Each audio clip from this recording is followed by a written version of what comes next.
E1027, une maison résolument moderniste de 1929, conçue par Hélène Gray et Jean Badovici, un restaurant guinguette de 1949, l'Étoile de mer, conçu par Thomas Rebutato et revisité par Le Corbusier, le cabanon de l'architecte Le Corbusier de 1952, des bungalows dits unités de camping construits en 1957, un ensemble unique sur l'architecture moderniste appartenant au Conservatoire du Littoral et que l'on appelle désormais Cap Moderne, du nom de l'association qui le gère et y organise des visites guidées sur le sentier des douaniers à Roquebrune-Cap-Martin. Vous pouvez aller au bout du jardin. Alors imaginez, messieurs, dames, on est en 1951 et Le Corbusier, même s'il n'avait pas encore son cabanon, il venait quand même en vacances ici à Roquebrune. Après un repas pris à l'Étoile de mer, il décidera de faire le plan de son cabanon. Et il dira, j'ai construit un château au pied de la Méditerranée pour en faire cadeau à ma femme pour son anniversaire. Un château de moins de 15 mètres carrés, devenu une icône de l'architecture moderne. Mais si Le Corbusier connaît l'endroit, c'est qu'il fréquente Jean Badovici, le directeur de la revue L'Architecture Vivante, et son amie Hélène Gray, une designer irlandaise qui a conçu avec lui E1027. Le programme, une maison pour un homme seul, sportif, qui aime accueillir beaucoup d'amis. Donc une maison petite, mais qui doit être assez modulable pour être vécue à plusieurs. C'est là vraiment la grande intelligence de cette maison. Mais c'est aussi un showroom pour le travail, évidemment, d'Hélène Gray. Alors la maison, elle innove d'abord parce que c'est une maison moderne, du mouvement moderne, comme celle de Le Corbusier par exemple, mais qui est complètement adaptée au territoire. C'est une maison moderne du Midi, et non pas une maison moderne dans le Midi. Ça, c'est la très grande innovation. Après, c'est ce qu'on appelle une œuvre totale, c'est-à-dire qu'il y a l'architecture et le mobilier qui ne font qu'un.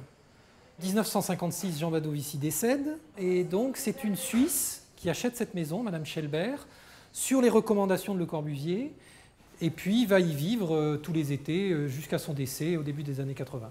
Et puis c'est son médecin à qui elle l'a plus ou moins vendu, enfin quelque chose de pas très clair, son médecin psychiatre de Zurich, comme elle, qui récupère la maison et qui va vendre le mobilier aux enchères. Il va laisser la maison complètement à l'abandon, elle sera squattée, lui-même sera assassiné à l'intérieur de la maison en 1996. Et puis à ce moment-là, moi je commence à m'intéresser à ces lieux-là.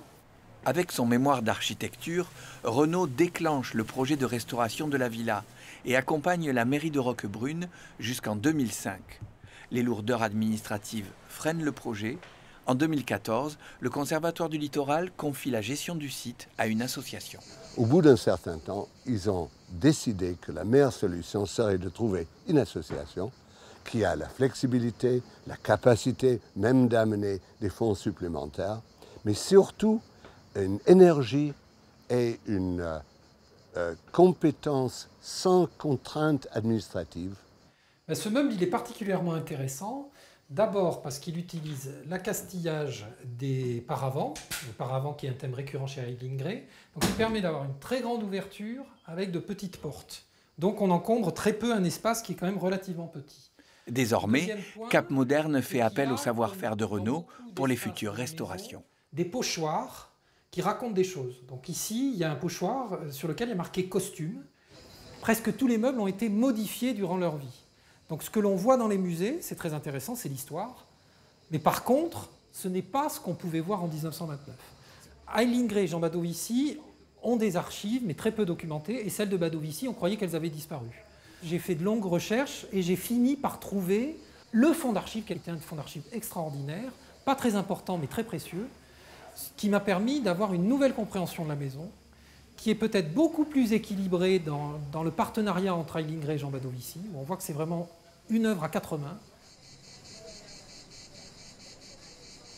L'État joue un rôle important. Pour un monument historique, en gros, il donne la moitié des sous qui sont nécessaires pour la restauration, à condition qu'il les approuve.